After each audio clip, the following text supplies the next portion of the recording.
Hello everyone, I hope you are having a great time at Conf42. Welcome to the obscure part of the conference, where I will show you some non-obvious aspects of Swift. So grab a cup of tea, or coffee, or a glass of your favorite beverage, and let's lift the obscuring shroud of mystery. 2 words about myself. My name is Pawel, and I am currently working at Glovo. I've been doing iOS-related things for around 9 years, and I've started using Swift since its 3rd version. Recently, I took a great interest in exploring its underbelly, or more precisely, the seal level of compilation. So, what is Swift Intermediate Language? As the name suggests, it's one of the intermediate steps that your high-level code gets transformed into before it is finally compiled into binary form. Apart from applying some optimizations, this step is also responsible for synthesizing the automatically generated parts, like codable conformances. So, it will take this little structure and turn it into its final form, with synthesized default conformances of codable requirements. That's pretty cool if you ask me. To work with Seal, I have been using Seal Inspector by Alex Blevit, which he built quite some time ago for his stock Swift 2 under the hood. It's a pretty simple app, but it gets the job done. One thing worth noting is that for me, it didn't work when run from Xcode, but getting the build binary and running it as a standalone app does the trick and everything works. Recently, I have also learned about Compiler Explorer by Matt Godbold. It's available via web browser and it's also open source. It supports multiple languages, not only Swift, and has some pretty nice features, especially when working with assembly, where it highlights code and related assembly instructions. That's pretty powerful. All Seal samples in this presentation are based on the output of Seal Inspector using Swift version 5.5.1 running on 2019 Intel MacBook Pro on macOS Big Sur 11.5. Okay, so what does obscure actually mean? Following definition from Merriam-Webster Dictionary, it's something that is relatively unknown, not clearly seen, and today we will talk about such things in the Swift language. We are gonna take these 4 things that most of you probably have used or interfaced with already, do some twisting and turning to try to break them, and finally, we'll shine light on those seemingly broken parts to see how and why they actually work. Our first topic of the day, NSObject, or to be more precise, the interoperability between Swift and Objective-C. Some parts of it are quite obvious, some not really, or at least not at first glance. I'm not gonna keep you waiting anymore. Let's dive in. To quickly set the ground for this topic, let's recap what base types we have within those languages and how we can store anything in a variable. In Objective-C, everything, bar some exceptions like NSProxy, inherits from NSObject. As we all know, in Swift, there is no base type. If you declare a class without inheritance, then it is just that, a standalone class. And structs obviously also don't inherit from anything. Now, if you wanted to have a property capable of storing anything, then in Objective-C, you could use the ID type. In Swift, there are 2 possibilities. Any, which can hold truly anything, structs, classes, closures, and any object, which is dedicated for class types only. And don't take my word for it. Here is a snippet straight from the docs. Okay, so let's see this in action. First line is obvious. This is our core truth. Any is any, and we can safely assign anything to it. In this case, a plain static integer value. Now, let's see if we can do it using any object. And unsurprisingly, the compiler throws a nice error that follows what was explained in the docs. So far so good. Now, since this part is supposed to be all about NSObject, and as we know, some Swift types that aren't classes can be breached into their class counterparts in Objective-C. This is true, for example, for strings and NSStrings, arrays and NSArrays, and, as in our example, numbers. So let's see what happens if we try casting our integer to NSNumber. First of all, it succeeds. This is where the breaching kicks in. We'll take a deeper look at it in a second. Let's see what type does it have. Is it an NSNumber or an int? It's both. So while we moved our integer to class and Objective-C world, we still retain information about the underlying type. Let's check one more thing. What do you think? Should it be a float? It is a float. This is kinda okay. Even though Swift doesn't perform automatic type promotion, all integers can be converted into floating point numbers. So let's allow this minor inconsistency with this bridging, but let's do a quick sanity check. What about now? Should float object be an int? Thankfully, it's not. There are additional checks going on under the hood that ensure that in case of NSNumbers, the value, when cast to various numeric types in Swift, can be properly represented there, and we don't lose precision. So the checks don't really mean is the original value of int type, but rather can the underlying value be represented as an int? Okay, so how does all this happen? This is pretty simple. When we cast to NSNumber, the compiler is smart enough to simply convert this to a direct call to a matching NSNumber initializer at SIL level. Pretty nice. As it turns out, though I haven't shown it in previous slide, we can also cast our integer directly to NSObject. The results are the same. The dynamic type will be NSNumber, though the method used is a little bit different. Instead of directly going to NSNumber init, it rather calls a bridging method on int itself. Make note of that method, as we'll be seeing it again in a moment.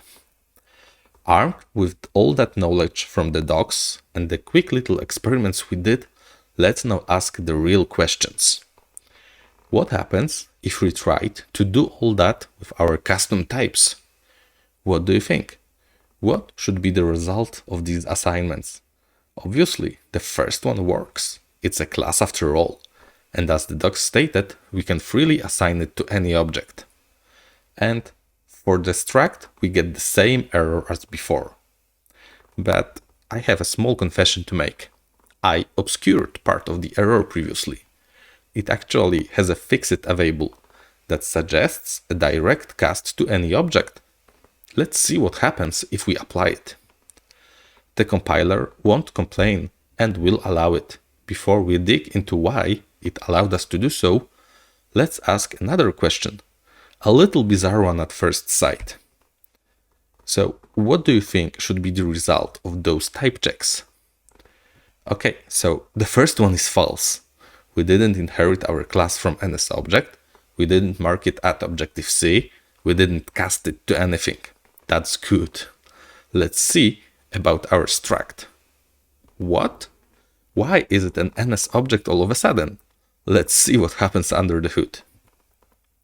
So, our cast to NSObject looks like this in SIL. It looks like there is a generic method that can breach anything to Objective-C for us.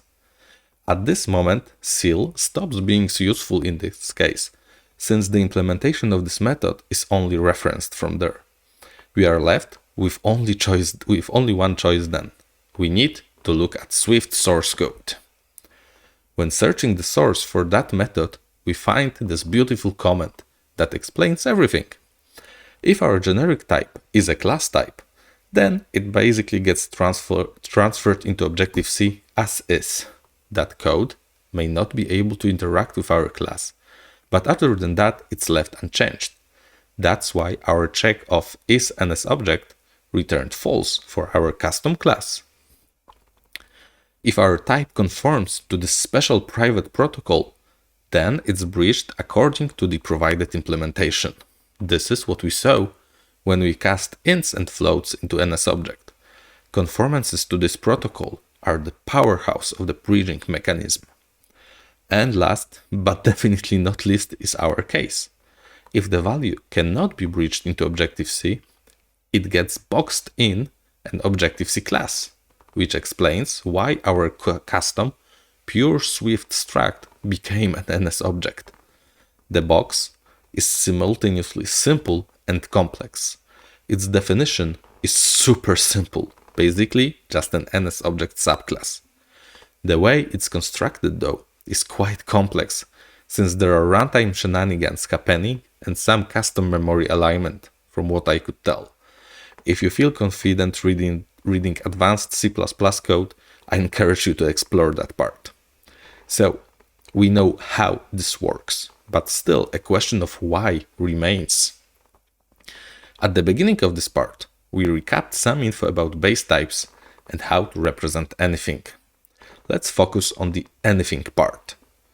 To support interoperability between the languages, there needed to be a way to bridge those anything types between them, especially since in Objective-C, a lot of places relied on the use of ID, for example, to represent heterogeneous collections, like those user info dictionaries in NS errors, for example. Before Swift 3, ID was bridged into Swift as any object, which makes sense. Both types can be used to hold any class type. Apparently, this created some friction, since if you wanted to use structs in Swift, but still had to interface with Objective-C code, you would either need to refactor your code to use classes, or create a boxing mechanism yourself. So in Swift Evolution 0116, this behavior was changed. Now, ID was bridged into Swift as any type, so we could use our structs directly without the need to jump through extra hoops. Basically, this has enabled this code to compile just fine. That struct gets automatically bridged into Objective-C. If you were to print the contents of that user info dictionary, you'd get just the module and type name, unless you conform to custom string convertible and implemented the description property. Next up, autoclosures. This simple annotation is pretty powerful, but also hides a small secret if you aren't careful. Let's take a closer look at it. Let's start this part with a small quiz of sorts. Take a look at this code snippet. We have a super simple struct that takes in an autoclosure and stores it. The question is, what should be the values of call counter at marked places? There is a hint from Xcode at line 16 on how the signature of foo initializer looks like. Let's take a couple seconds to consider this snippet. Okay, so time to show the answers. At line 19 we have 0, and at line 23 we have 1. If that 0 feels unexpected to you, then don't worry. We'll see what's going on in a second. Let's take a look at what the docs say about autoclosures. So it's an annotation that automatically wraps our expression in a closure, and that part is key. It's the entire expression that gets wrapped before it's evaluated. This is a huge difference. At this point, the obscure part is actually not technical, but more habitual or perceptive one. To explain what I mean by that, let's return to our snippet. Most of us, or so I'd assume, would expect our snippet and this changed part to be equivalent. Whenever we see a method being called, we assume that it happens immediately. Autoclosure breaks that assumption in a well-defined, but a little invisible way. Worst thing, at least for me, is that Xcode doesn't help with autocompletion. As you can see on the left side in the commented line, the autocomplete hints that this method expects a plain string. Nothing indicates that it will get wrapped in a closure for us. Now, at this point, this is all pretty academical, so to speak. But let's imagine that the foo struct is provided by a closed source framework. Now I can easily imagine myself scratching my head and debugging. Why wasn't the method called? Or possibly worse, why was it called more than once if internals of that closed source framework did require to evaluate it more than once? To spice things up, let's adjust our sample snippet a little bit. Assume that code above framework boundary is closed source for us, so we also don't see that the expression is wrapped in a closure. We now moved into the world of reference semantics, and this sample is a little step closer to what we could see in real code. We have a class that handles interactions with some external SDK, setting it up on init. Can you tell what's the problem with this code? There is a retain cycle here. As we learned just a second ago, the autoclosure annotation wraps the entire expression in a closure. And since that expression references a method on self, it also gets implicitly captured. Once we expand this wrapping, it becomes really apparent. We see that the SDK initializer captured self strongly, and we also retain the SDK strongly. Fortunately, we are well equipped to deal with this kind of things. Handling retain cycles and using weak captures is something we do with our eyes closed. So let's apply this here. For a low price of a default value, we get a compiler error. And it makes sense. Our external SDK expects an expression that returns string. And the expression we have now returns a closure that returns a string. Remember, the entire highlighted part would get wrapped in another closure, so the types don't match. Now, if we simply called our closure right here, we'd make the error go away, since now our autoclosure expression returns the result of running our closure, which is of an expected type of string. Unfortunately, this doesn't solve our retain cycle. Let's see why. Looking at CIL, we see that the closure we defined ourselves does capture self weakly, as we want it. But once we take a look at the generated autoclosure, it still implicitly captured self strongly.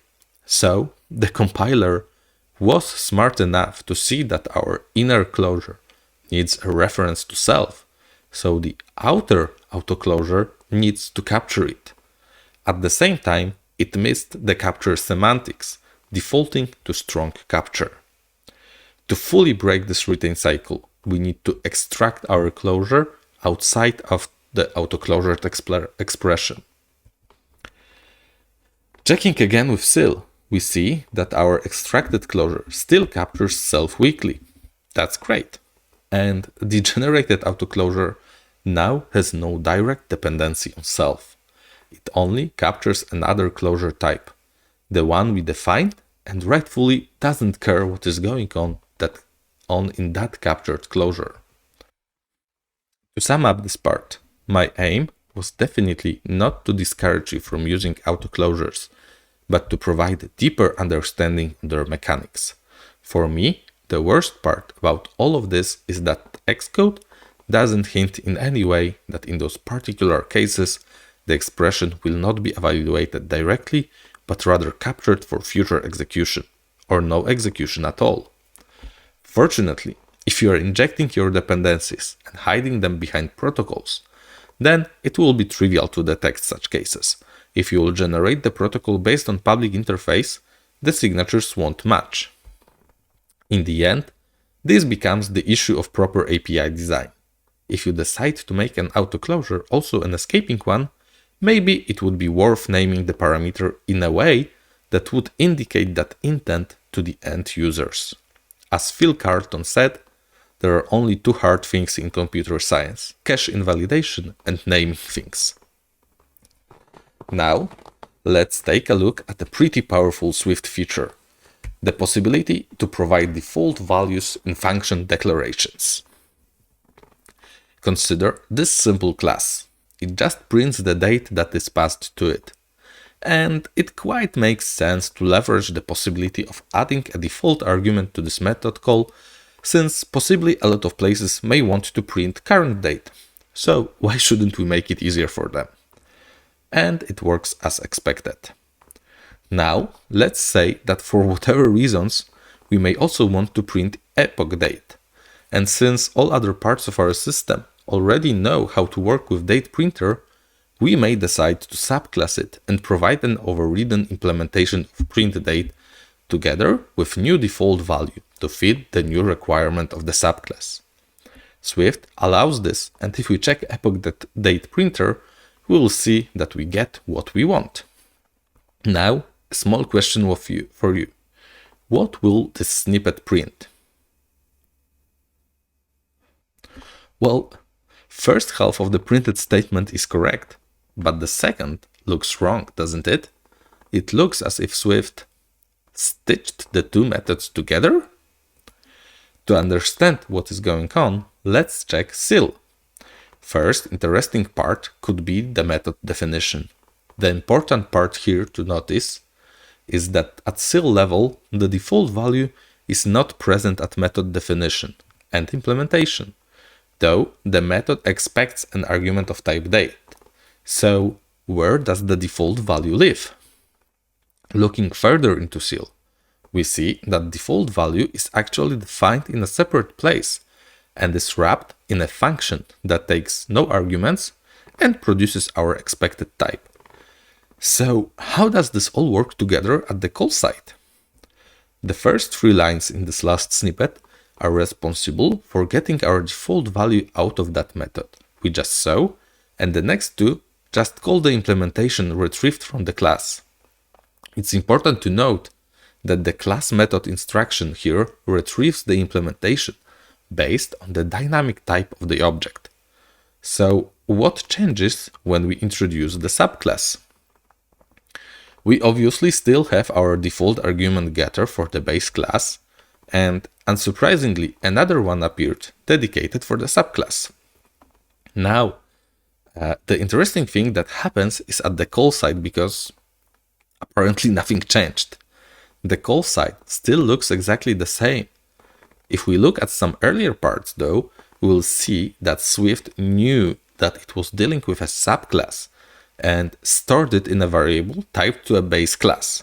So what we learn from all this is that while the method to call is found dynamically, the default value is still inferred statically, based on what type information we have at the moment of calling the method.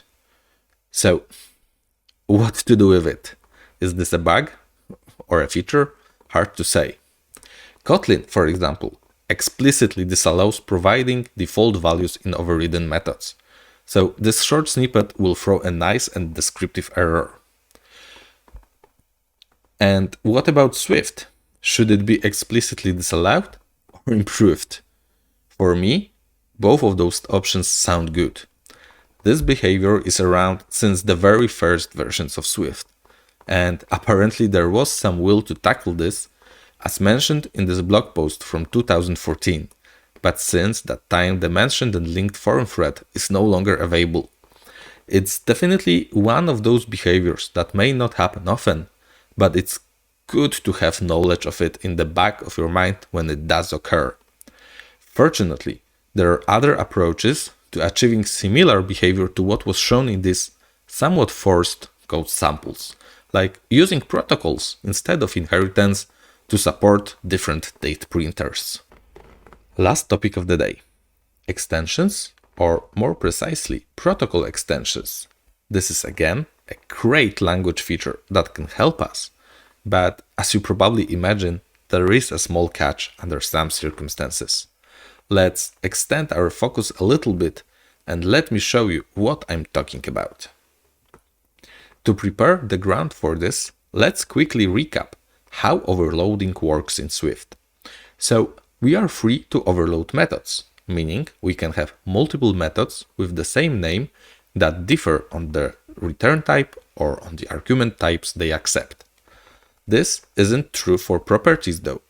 As soon as we create a second property with the same name, we are getting an invalid redeclaration error. Another thing to recap: protocol extensions. In Objective-C, we could have marked some protocol requirements with add optional annotation, which allowed conforming types to not provide implementation for them. But the call sites had to check if that method was implemented, which created some amount of boilerplate code. Pure Swift doesn't allow us to make protocol requirements optional in the same sense as Objective-C did, but we can still create an extension that will provide a default implementation of a requirement. It may not always make sense to have a default. That hugely depends on your domain, but when it does, you can allow conforming types to keep implementing those methods. They can still do it, and if they do, the specialized one will be used. So let's see how this works with property requirements. Let us consider this snippet.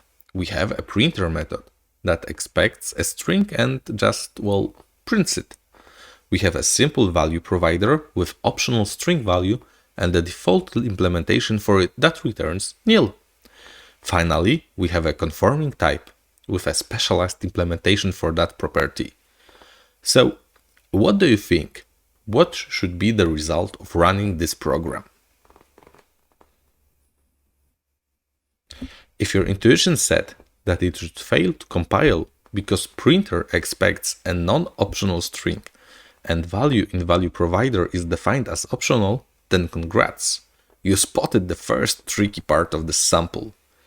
But actually, this code does compile and it will print foo. To understand why, let's check two things first.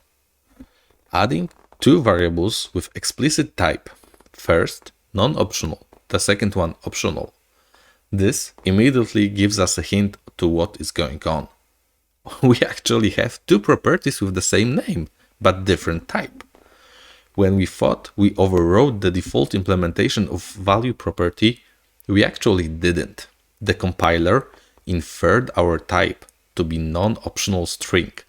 And since it also saw that there is a default implementation for the optional one, it happily synthesized it for us. But didn't we just see that property overloading is not permitted in Swift? Before we dive deeper to see how this works, let me also show you a second way to access both properties.